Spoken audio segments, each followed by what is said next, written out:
नमस्कार विद्यार्थी मित्रों, मेरा नाम है निकुंज सोलंकी। आपका हमारे यूट्यूब चैनल पर स्वागत है। आज हम बात करेंगे धोरण 9 के प्रश्नावली 1.2 की।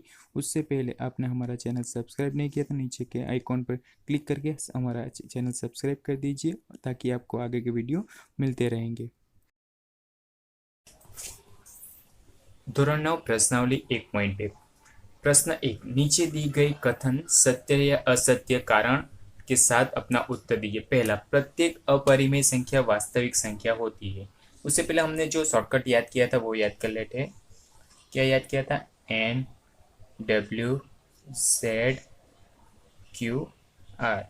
एन के सभी मेंबर डब्ल्यू में आते हैं, डब्ल्यू के सभी मेंबर जेड में आते हैं, जेड के सभी मेंबर क्यू में, क्यू के सभी मेंबर आर।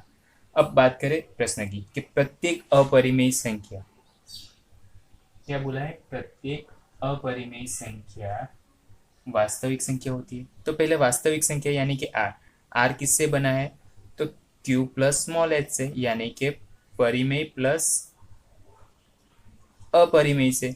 यानी कि यहाँ पे विधान कैसा हो गया? सत्य। विधान सत्य है क्योंकि सभी अपरिमेय संख्या और परिमेय संख्याओं का समूह को तो हम क्या कहते हैं? वास्तविक संख्या। हमने देखा है क्या? वास्तविक संख्या आर बराबर क्यू प्लस एस, जहाँ परिमेय प्लस अपरिमेय, यानी कि अपरिमेय और परिमेय के समूह को वास्तविक संख्या कहते हैं। तो अपरिमेय सारी संख्या वास्तविक संख्या में आएगी।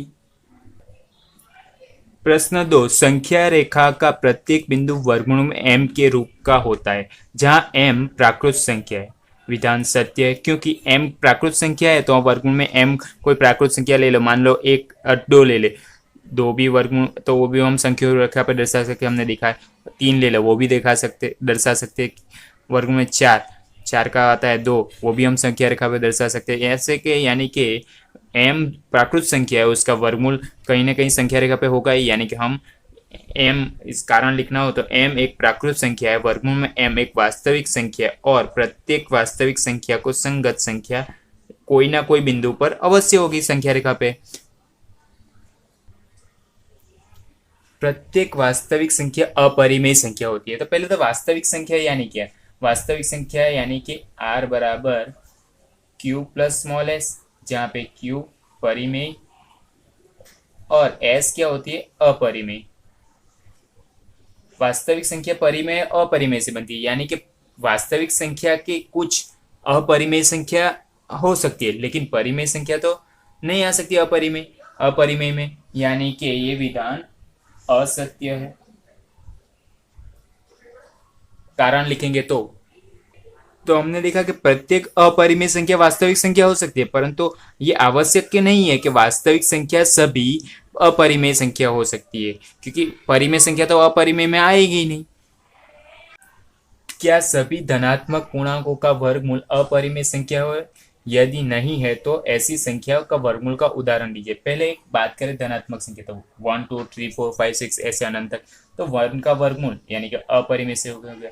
2 का वर्गमूल अपरिमेय संख्या हो गया। 3 का वर्गमूल अपरिमेय संख्या हो गया। 4 का वर्गमूल तो 2 आता है, यानी ये तो परिमेय संख्या हो गया। तो यानी कि नहीं, संख्या 4 एक धनात्मक पूर्ण संख्या है, लेकिन वर्गमूल में 4, उसका वर्गमूल तो 2 आया, तो 2 तो एक परिमेय संख्या है। हमें तो बोला है कि वर्गमूल में जो है उसकी अपरिमेय संख्या, यानी कि वो तो गलत हुआ, विधान गलत है, विधान असत्य है। यानी कि प्रश्न 3, दिखाइए कि संख्या रेखा पर वर्गमूल में 5 को किस प्रकार निरूपण किया जा सकता है। वर्गमूल में 5 दर्शाना है, यानी कि पाइथागोरस का नियम लेना पड़ेगा। पहले कच्ची आकृति साइड पे ड्रॉ कर लेते हैं। तो हमने कच्ची आकृति ड्रॉ कर ली। अब पाइथागोरस का नियम यानी कि कर्ण बराबर वर्गमूल में 5 की भुजा का स्क्वायर प्लस सामने की भुजा का स्क्वायर। अब हमारा कर्ण कौन सा है? AC बराबर वर्गमूल में साम 5 की भुजा कौन सी है? CB square plus AB square. अब लाना कितना है? हमें वर्गमूल में 5 लाना है, क्योंकि कर्ण हमें वर्गमूल में 5 लाना है, यानी कि अंदर कितना होना चाहिए? 4 होना चाहिए प्लस 1 होना चाहिए। अब ये तो वर्गमूल में है, यानी कि यहाँ पे 2 का स्क्वायर 4, यानी कि 2 का स्क्वायर होगा तभी होगा, और ए बी यानी कि 1 का स्क्वायर हो जाए तब 1 आएगा। यानी कि वर्गमूल में 5 लाने के लिए हमारे पास CB की वैल्यू कितनी आई? 2, और AB की वैल्यू कितनी आई? 1। अब बात करें तो पहले स्केल की मदद से संख्या रेखा दर्शा दी। अब कच्ची आकृति हमने याद कर ली ए बी सी। अब नीचे क्या है सी बी। सी बी कितना लेना है 2 सेंटीमीटर, यानी कि यह हुआ 1 और 2, ये हो गया हमारा सी बिंदु और बी बिंदु 2 सेंटीमीटर हो गए।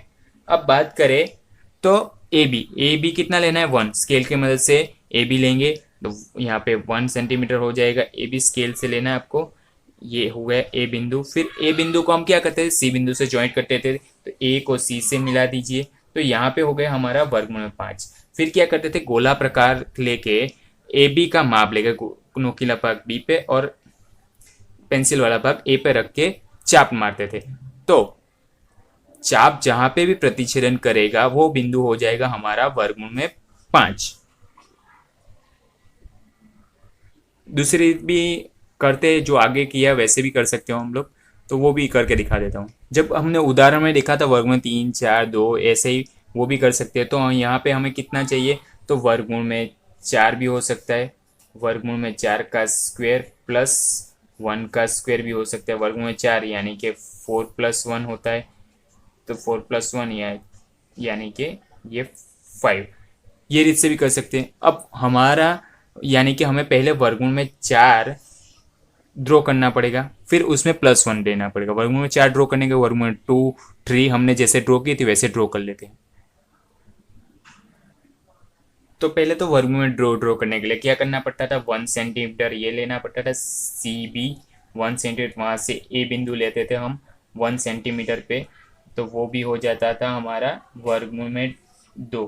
अब वर्गमूल में 2 सीधी लाइन हो गई, वो 90 अंश पे हो गया, तो वहाँ से 1 सेंटीमीटर लेंगे, यानी कि यहाँ से यहाँ का 1 सेंटीमीटर स्केल की मदद से लेंगे, तो ये हो जाएगा हमारा डी बिंदु और इसको मिला देंगे तो यहाँ पे वर्गमूल में 3 हो जाएगा। उसी तरह ये रेखा सीधी हो गई। अब 90 अंश के सामने तीसरा बिंदु लेंगे 1 सेंटीमीटर ऐड करेंगे तो क्या मिलेगा वर्गमूल में 4, यानी ओ बिंदु पे प्रतिच्छेदन किया तो हमें वर्गमूल में 4 मिल गया। अब वर्गमूल में 4 मिल गया, उसके बाद +1 सेंटीमीटर ये ऐड करना है, यानी कि ये सीधी रेखा है हमारी, तो उसका 90 अंश पे +1 ऐड किया 1 सेंटीमीटर, यानी कि उसको भी मिला दिया, स्केल की मदद से लेना आपको। ये हो गया हमारा वर्गमूल में 5। अब